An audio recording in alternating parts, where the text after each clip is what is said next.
Hi guys, and welcome back to another episode from my FIFA 13 York City career. In the last episode, it ended rather abruptly after the Liverpool game, and I hadn't noticed on the bottom left-hand corner of the screen, as you can see now, Euro League group stage. So I'm going to have a quick look now with you guys, and we're going to see who we actually have in our group, and see what looks like Red Bull Salzburg's graphic. So we'll see who else we have in our group. Okay, when it finally loads. Okay, so in Group A we have Atletico Madrid, Lokomotiv Braga and St Johnstone. Wow, St Johnstone in there. Group B has Werder Bremen and PAOK. Group C, wow, Lech Poznan and Man City along with Feyenoord.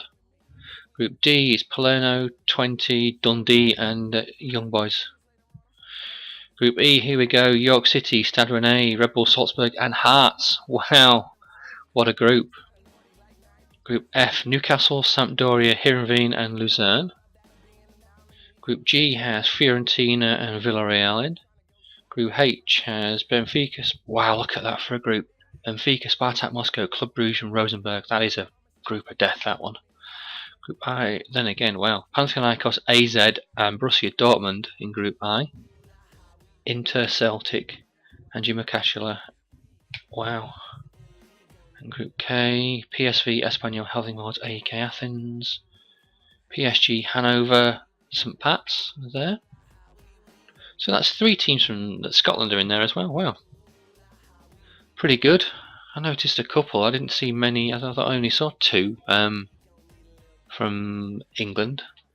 I could be wrong. Let's have a quick look again. Nope, not in the first 2. You got Man City. That's 1. York makes 2. Newcastle makes 3. I think that was it. Yeah, I think there was just the 3.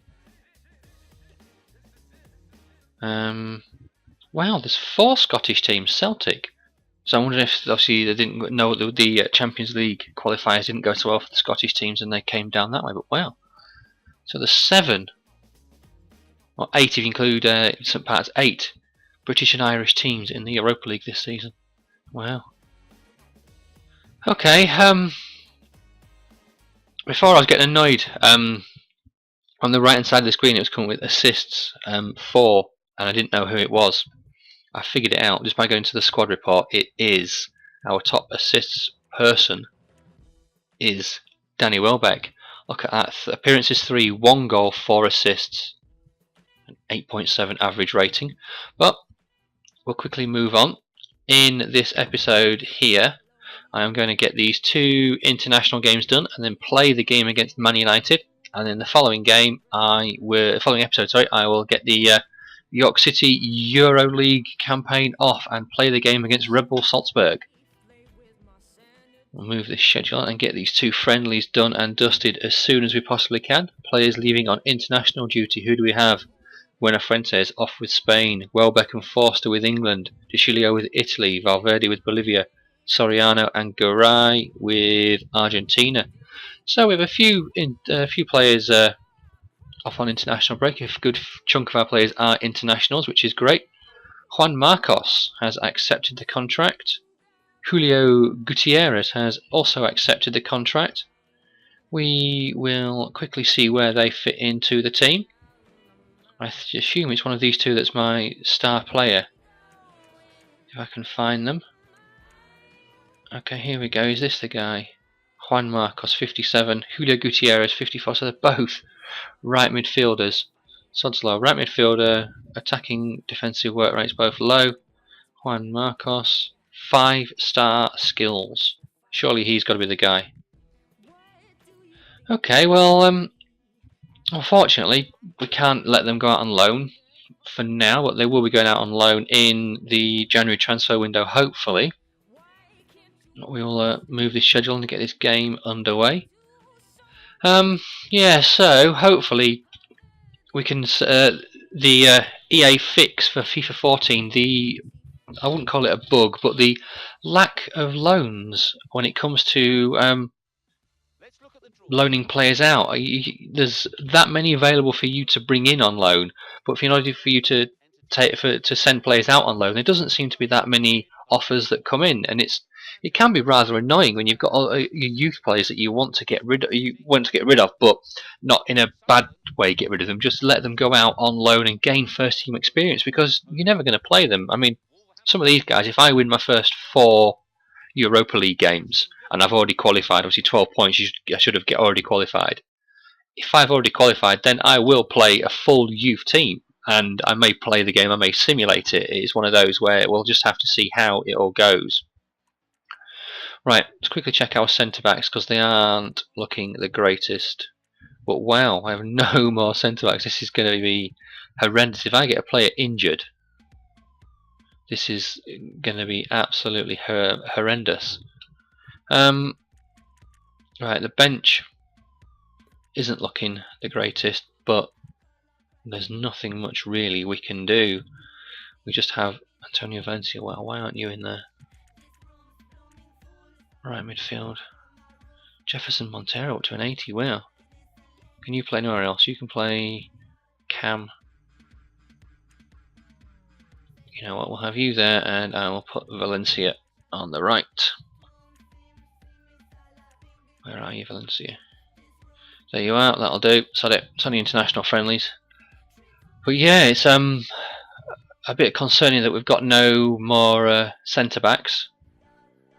But maybe that's my fault for not checking the team properly as we game against New Zealand. 1-1 draw. Valencia, ironically, one of my centre backs injured. Casido with the goal. Injured, out for 6 months. Holy shit. Okay. Let's move this on. I don't know who else we can bring in. Scouting report available. Thank you very much.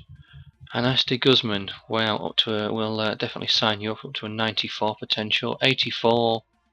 Goalkeeper, got too many of them, so I'll reject you. 76 maximum, we'll reject you. 82 max, you may turn out to be a bit better. God, I had too many keepers, but up to a 93. You know what? We'll just let you. Oh, country has ended, so scout report has ended. So cancel. We'll sign you up. I don't want to lose you. 82 now. We won't worry about you. Reject player. Thank you very much. Right, squad. Team management. What the hell am I going to do with this? Calderon, where can you play? You can just play left back. Paredes, you can play right back. So I have no more centre backs. But it's just this one game, so I'm sure there's a CDM. There we go. We'll just have to put in a defensive work rate high. There we go. It's only a friendly against Bolivia. If it was anything more than that, then I may have to change the team and I may have gone to a 3 at the back. But yeah, I'm not going to worry about that. Right. Next match, sim match. Get this game done. Okay, so Bolivia lost to Korea 4-1 in their last game. And in this game, it's a 2-1 Ecuadorian win. It was Rojas and Casido with the goals. Cardozo with the goal for Bolivia. Okay. Right, hopefully we have another scouting report coming up, and then what I'll do is I'll send my scouts out again, get them moving around, get them somewhere else. I don't know where to send them. I'm trying to think. I may go to Italy this time. I think we've done Argentina. Scouting report available. Here we go. Okay, 68 to 94. 83, so I'll reject you. 84, reject you. 80, reject you. Diego Nieto. Oh, yeah, sign you up. Okay, that's that all sorted.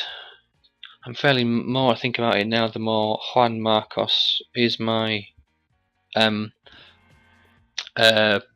pro, that my scouted player that we bought, as he's from Argentina and we weren't scouting there.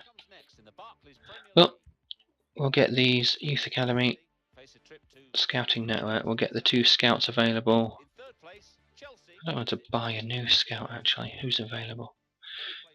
3 and 3. And again, I want my money. So we'll go for Danny, what's he used? 3 and a 3, so I'm not really gaining anything. Right. Where should we send you to, fella? Yeah, Italy. 9 months. Search for. Actually, cancel that. I don't want you to Italy. I want my other guy to Italy as he's better. Send you to Portugal. It's not that big. You can search for anyone. And I want this guy. This guy that has more judgment to go to Italy. Where are you? There you are. 9 months. Thank you. Get that done.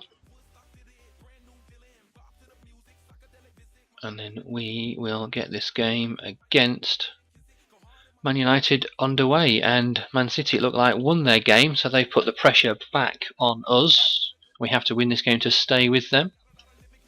Fraser Forster, you're back fully fit. Form is looking okay. Thiago Medeiros, are you in a bit better form? You are.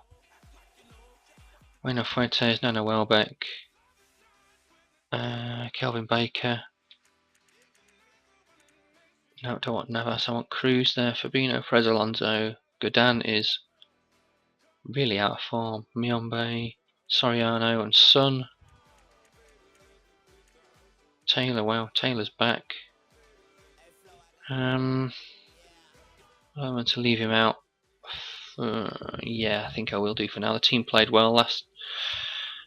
I could put him on the bench, to be fair. You know what, yeah. Godin. There we go. All sorted. Get this game against Man United done, who are, they're 10th in the league. A win will put them 2nd. So we need to win this game. Right. Okay, let's have a quick look. Who is in the Man United starting 11? Bonaparte up front with Rooney around. So it looks like they're playing a 4-4-1-1 formation. De Gea in goal. Mascherano Jones at the back with Butner. Valencia, Kagawa, Cleverly, Atsu. No RVP. Lindegaard on the bench along with Raphael. Oh, I can't stand this challenge. I don't know why they put a challenge at the beginning of every game. Obviously, you're not going to want to play it. You're just going to want to get on with the game. But let's get through this as quickly as we can and get this game done. Hopefully take 3 points off Man United and put the pressure back on Man City at the top of the table. So, guys, this episode is coming to you on Wednesday, and it's oh shit, you want to do that? Go on, Rooney, get out, shoot. It's what is it? It's the Europa League final. That's it. I knew there was a reason I mentioned the Europa League at the beginning of the episode. So mixed emotions. Obviously, Chelsea. I want British teams to do well, but it's Chelsea and they're fighting for. We're fighting with Spurs for a Champions League place, even though they're guaranteed one now. So, I did want Chelsea to win it, and I think I still do want Chelsea to win it. They're just as much as everyone says, oh, you don't really want British teams to win it. It's a case of no. There's a lot of people that do want British teams to win because it's just good for the country in a whole. Oh, great goal, Kelvin Baker. But they've been good, but I think one of the reasons why their league form sort of dipped and they didn't put in a good enough challenge. I know everyone says, oh, it's Benitez and he's crap and whatnot, but I honestly think they've just had too many games to play, and they've just not been able to be as good as they wanted to be.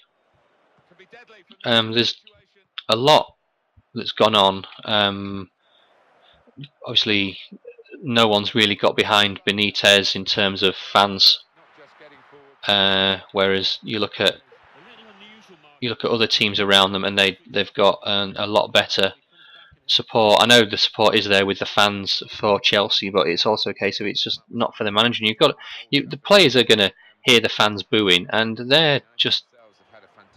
I don't know how much it'd affect them, but I honestly think it would affect me if the players have got confidence in the manager, but the fans haven't got confidence in the manager.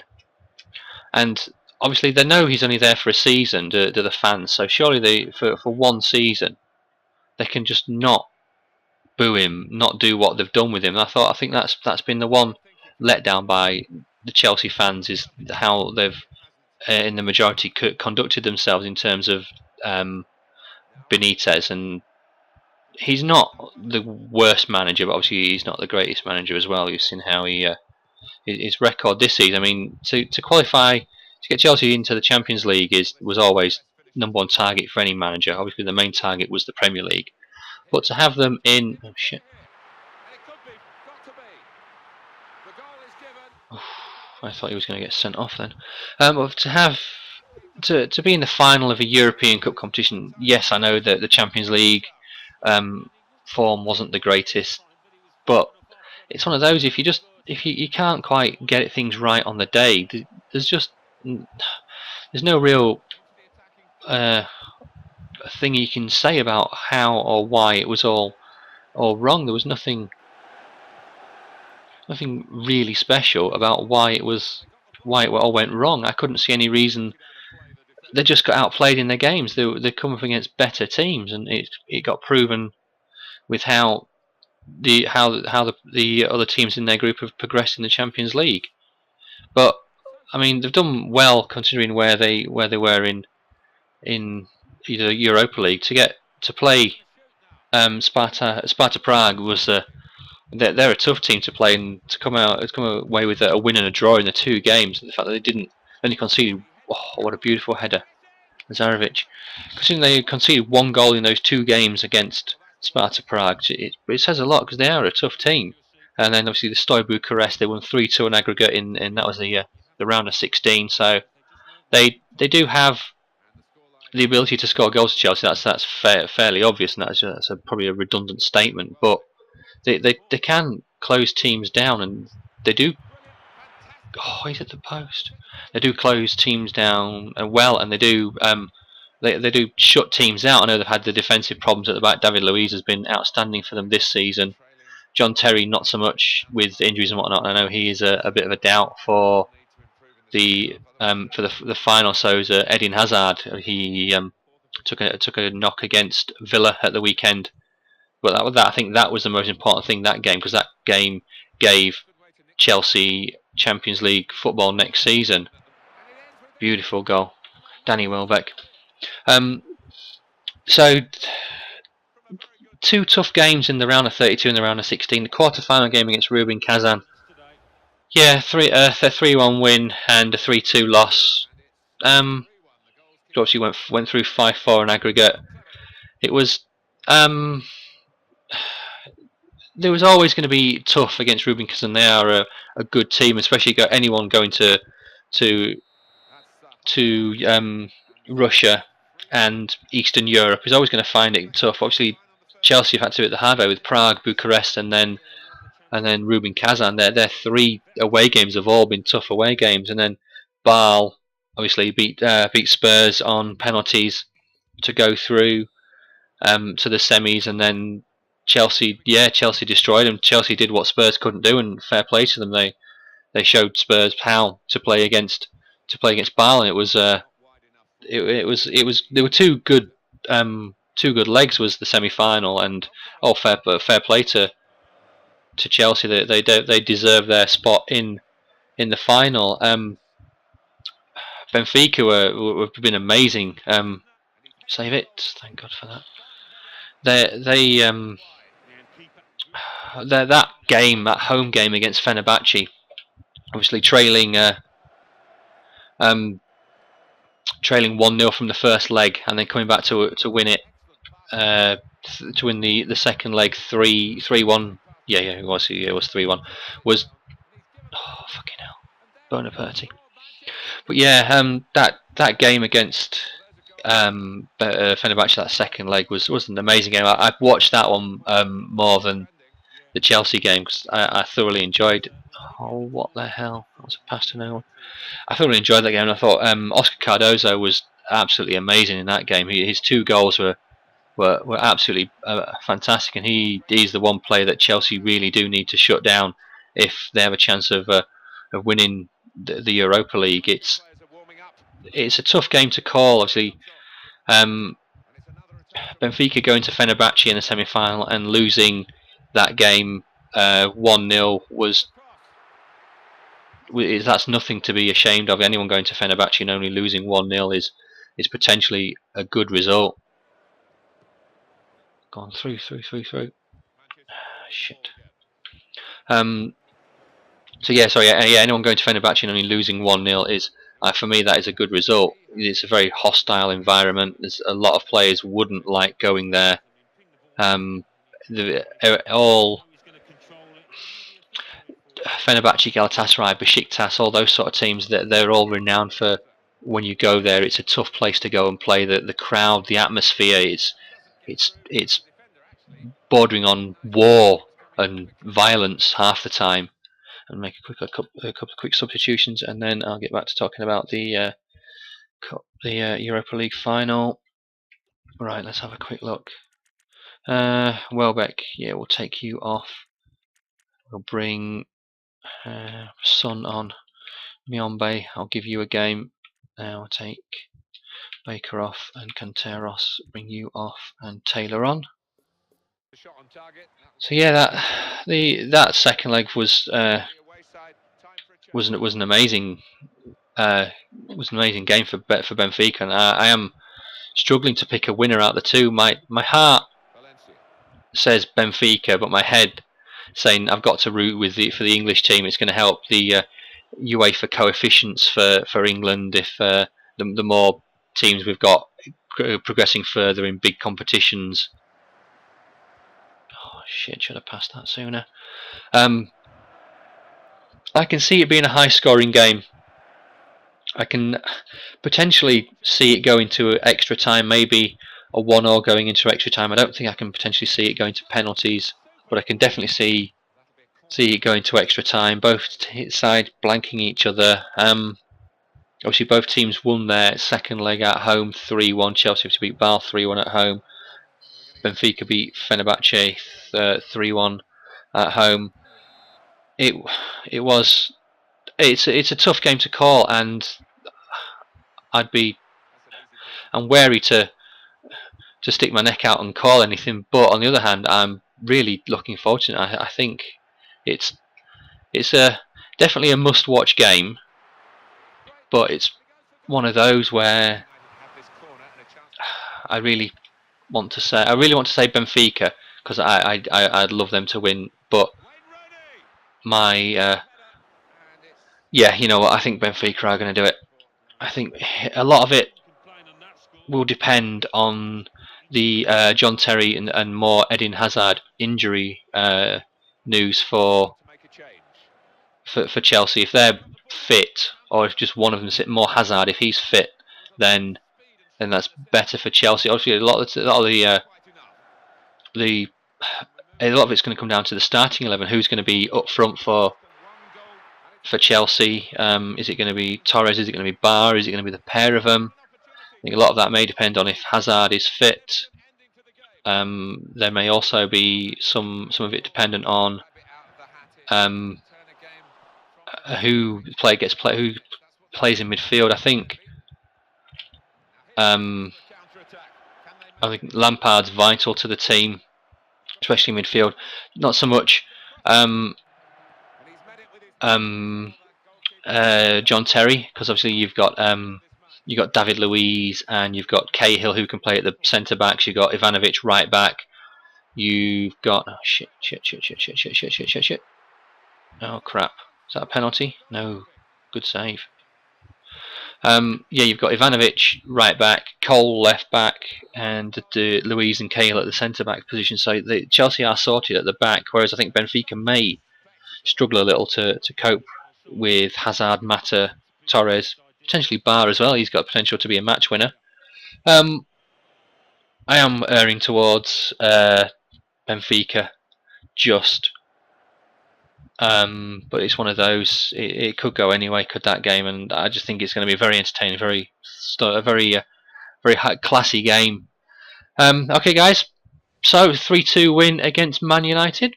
Giving my thoughts on the Europa League final.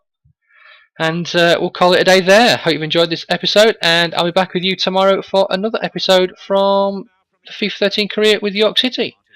Thanks for watching. Cheers.